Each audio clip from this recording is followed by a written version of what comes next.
My dear brothers and sisters in Christ, peace be with you. Stories of faithlessness that we find in the Gospel, they're indeed sad to read when we are confronted with the message and the very person of Jesus Christ. But it is doubly sad when these stories, they follow stories of faithfulness shown by people who trusted in the Lord. That is exactly what is going on in our Gospel of today. Mark chapter 6, verses 1 to 6. It is a story of faithlessness shown by the kindred of Jesus in Nazareth. It follows the story of faithfulness that we have heard last Sunday, manifested by Jairus, leading to the healing of his daughter, and to the healing of the woman who suffered for 12 years. More often than not, the message of Jesus and his very person, they jolt us, they surprise us, they bring us into that state of seeming uncertainty, and we ask a lot of questions. But questions are very important in this journey to understand Christ. And even confusions, if they're accepted with humility, they bring us a lot of enlightenment. Rejection was never new in the story of Jesus Christ.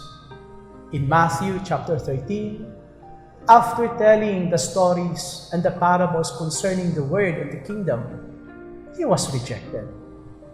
At the very beginning of his ministry, according to Luke, he was also rejected. And John puts it eloquently when in his prologue he said, "To his own he came, but his own did not accept him." And how did this happen? You see, I told you questions are very normal when we begin to follow Jesus Christ.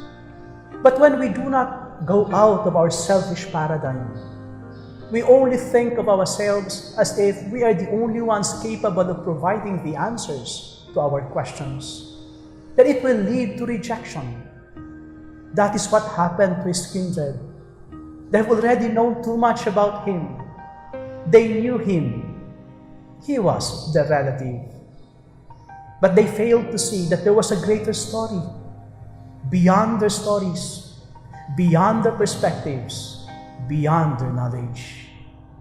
Jesus works in this way, that when we are confronted with crises and difficulties, and we open ourselves to his enlightenment, we will find the answers to our questions. When we allow Christ to journey with us, when we welcome him, when we honor him.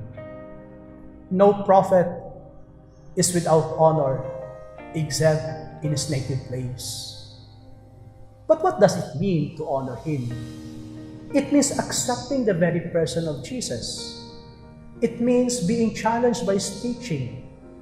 It means opening the ears of our heart to let these teachings, the values of the kingdom, be transformed into our lifestyle. When we accept Jesus, when we allow him to surprise us, problems will not be taken away, but we see an enlightenment. We see better. We see beyond. We see that there is something greater than our story. We see that the greater story of God is greater than our own. People who are very selfish, people who are narcissistic, people who cannot go out of their own selves, they cannot see the miracle, the teaching, the grandeur of the very person and the message of Jesus Christ. His relatives were very unfortunate. They knew him, they thought, but in reality, they did not see the greater story. My dear brothers and sisters in Christ, in our journey too, we have a lot of questions. I know you who are listening to me, you've got questions to God concerning yourselves, concerning your families, and all the events that we're confronted with. Oftentimes we say, why is this so? I have been faithful to the Lord. I have served Him. But I am suffering. I have this crisis. I have this difficulty. Jesus is telling us, keep silent. Allow me to speak to your heart. Allow me to enlighten you so that you will see the greater picture. And you will see, when we open ourselves to Him, hope will be there. I have told you, it will not take away our problems. It will not take away our difficulties, but it will give us the hope and the reason to go on. That is what Christ brings us. That is what Christ wishes to give to us. Today, more than ever, in this world indifferent to Christ and His message, we Christians are called once more to commit ourselves to the very person of Jesus Christ, to His message. That in this unbelieving world, we begin to give witness to Him by committing ourselves to Him, honoring Him, and welcoming Him with all our hearts. By the way, this gospel of the Sunday is not altogether tragic. Towards the end, you will find a handful of people who still believed in Jesus Christ. On them, He laid His hands and He cured them.